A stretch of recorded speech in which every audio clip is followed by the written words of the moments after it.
Today, I'm going to show you two of the more out there pens that I really like. And those two are the Opus 88 Demonstrator and the Platinum Curidas. So why do I like these pens? Or why are these pens a good pairing? So you see I kept them together in this Wancher leather pouch. These are not pens that I always have inked, but I have them inked pretty often, and I find that when I ink them, I like to keep them inked together. So why is that? Well, the first thing you'll notice about these pens is the size.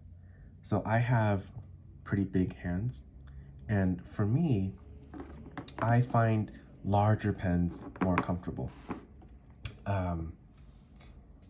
The problem with that is that the size of the pens that I usually find more comfortable are pens like this. You've seen this before in my other video, the Sailor King of Pen, and also pens like the Montblanc 149.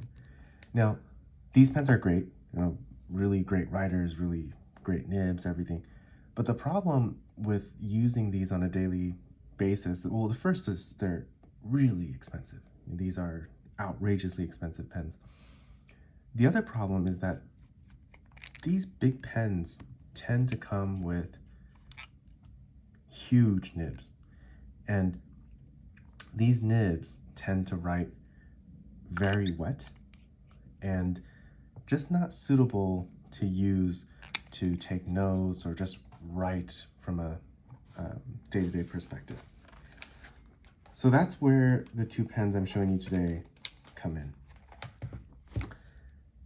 These pens are both relatively affordable, under $100 price point, and they're both big, and they're both about the same size in terms of the width of the section as something like a Montblanc 149 or a Sailor King of Pen. So they sort of buck the trend in terms of big pens needing to have extraordinarily high price tags. And these pens both come with fairly ordinary steel nibs. The Curidas comes with a platinum in-house steel nib, and the Opus 88 comes with a Yovo number 6 size nib. And both fairly ordinary, under $100, but big and easy to use from a day-to-day perspective.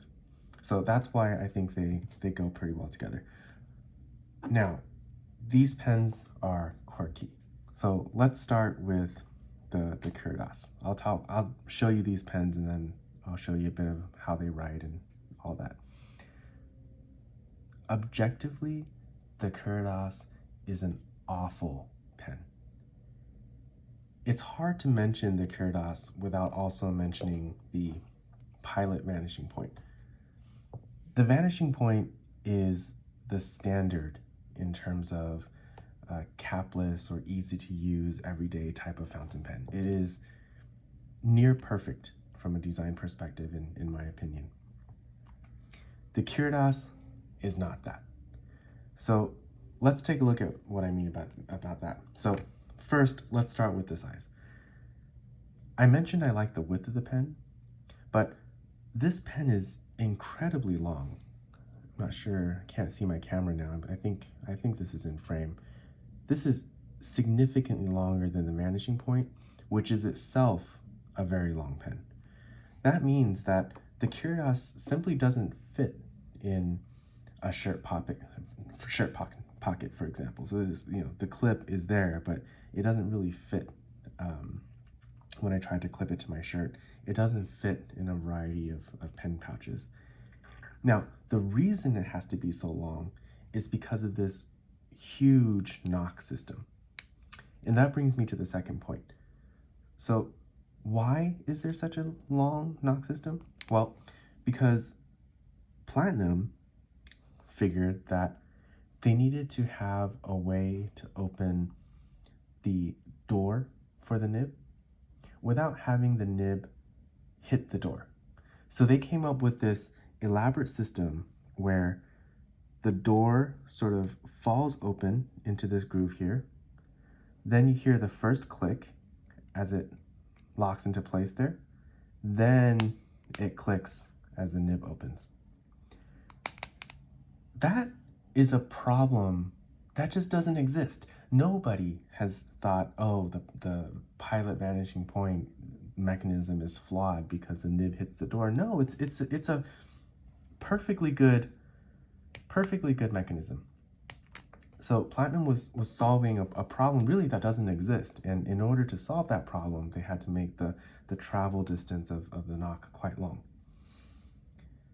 The other thing about the Curidas I wanted to tell you about, so the Vanishing Point, when you run out of ink and you have to replace the ink cartridge, it's fairly standard, it's fairly in line with what you'd expect with a normal fountain pen. You unscrew the back, you pull this out, replace the cartridge, put it back in, good to go.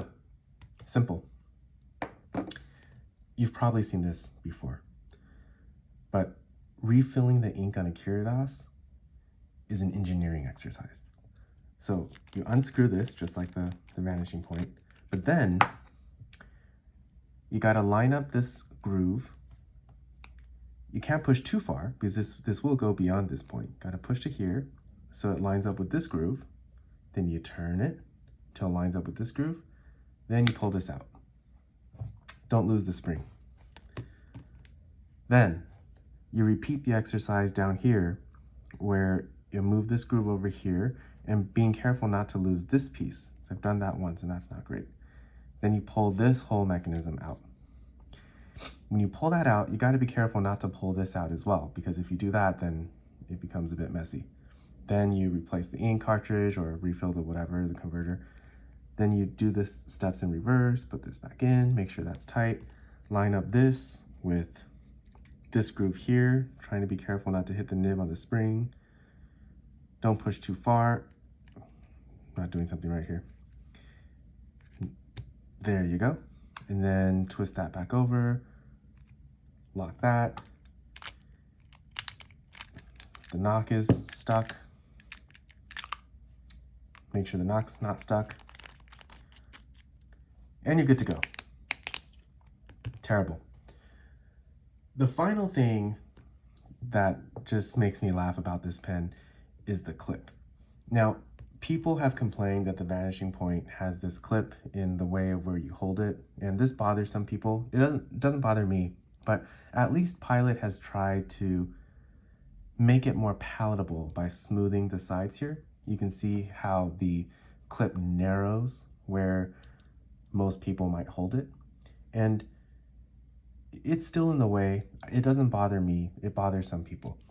Now, Platinum must have thought, let's just make the clip removable to get around that point. Well, first of all, this clip is not angled here where your hands would go. So it's actually quite sharp if you were to hold it here. But assuming you hold it down here, you can remove this clip. It latches on the left and the right here. The problem is, in order to make the clip stable, they also had to add this plastic piece right up front, which is exactly where you would hold the pen.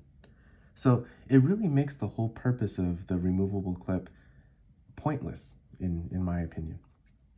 So as an objective pen, this is quite terrible. Compared to the Vanishing Point, which is a really well executed pen, there just isn't any comparison from an objective perspective. Even in terms of price, the Vanishing Point costs more. It's an 18-karat nib, but there is a special alloy, so a steel nib version of the Vanishing Point.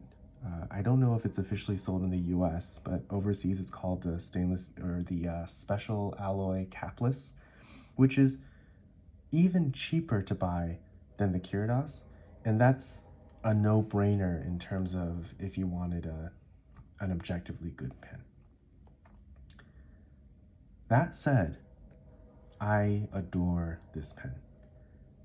This pen really embodies what is really cool about fountain pens to me.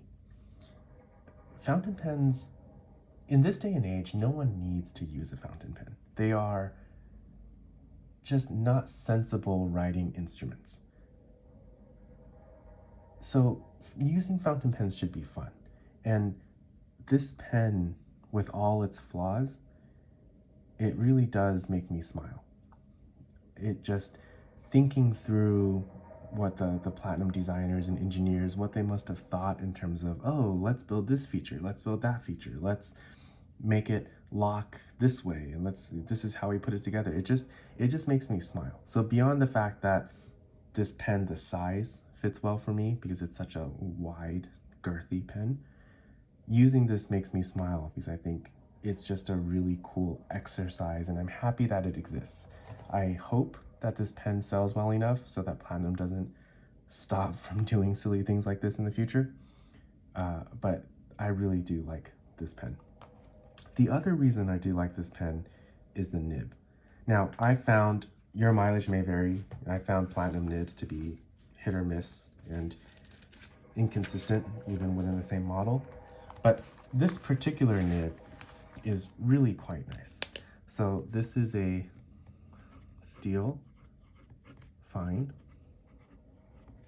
And what I find really nice about this pen, this particular nib, is that it has a lot of feedback, but the feedback is very consistent no matter what direction you write. And what I mean by that, so let me show you by what I mean by it has a lot of feedback. So this is the capless, the vanishing point. This is a fairly smooth medium nib, and you probably don't hear anything. This is very light pressure. Okay, same amount of pressure with the Curidas.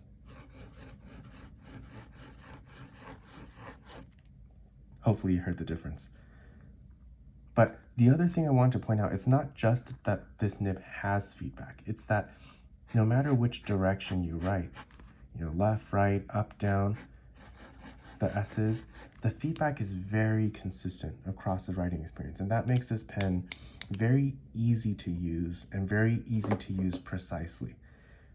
Platinum nibs, every Platinum nib I've used has a substantial amount of feedback, but they're not always consistent. Sometimes they feel sharp in one direction, sometimes they're just not great in one direction or multiple directions. But this particular Platinum nib is a real pleasant writer.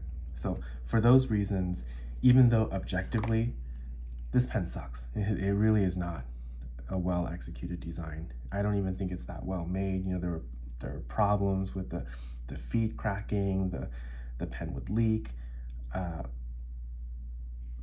All that said, I really like this pen. Okay,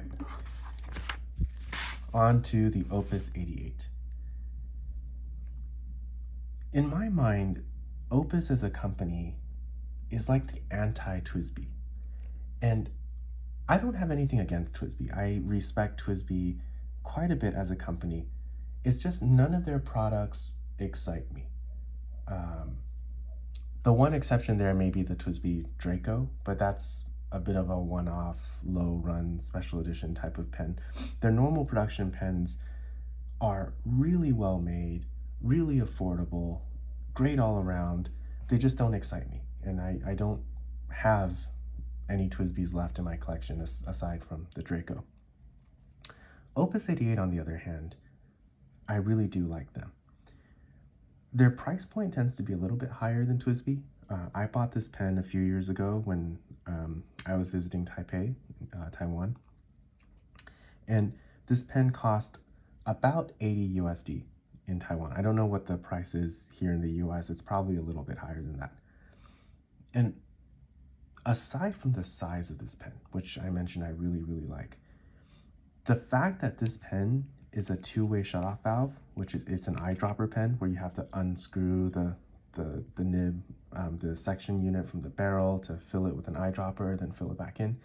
It's a very traditional Asian method of making fountain pens. And the way that they built that into a pen that otherwise is very modern looking, I really do like that. The other thing that makes me smile about this pen is that it's not very practical to use. It may look like a fairly practical pen, plastic, fairly affordable, but it's not. I mean, to unscrew this is literally 4 solid turns. So imagine if you had to take notes, right? Gotta unscrew this, open the shutoff valve, take your notes, close the shutoff valve, screw in the pin. It just doesn't work. But I really like it. The other thing that makes me really like this pen is just how well balanced this is. I have a lot of pens in my collection, a lot that are more expensive, some significantly more expensive than this. But this pen is the most balanced in my hand. Something about the feel, the smoothness of the barrel, the length of the barrel, the width of the barrel relative to the section. This is just a really pleasant, comfortable pen to use. And because of that, this pen came with a standard Yovo number 6 size nib, like I mentioned. But because I really enjoy the way this pen looks, the way the balance of the pen, I actually upgraded the nib. So this is a Sailor 21 karat medium from Sailor Pro Gear. So it's a bit unfair to show the writing of this nib. Of course, it's going to be quite good, but I'll show you anyway. So this is a Opus 88, and this is a Sailor medium.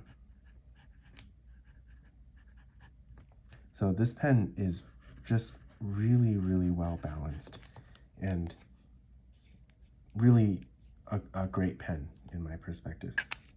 So hopefully that was fun. That's why I tend to have these 2 pens inked together, and I think they make a great pair. They're cool, quirky, impractical pens that I really, really like. So thank you for watching.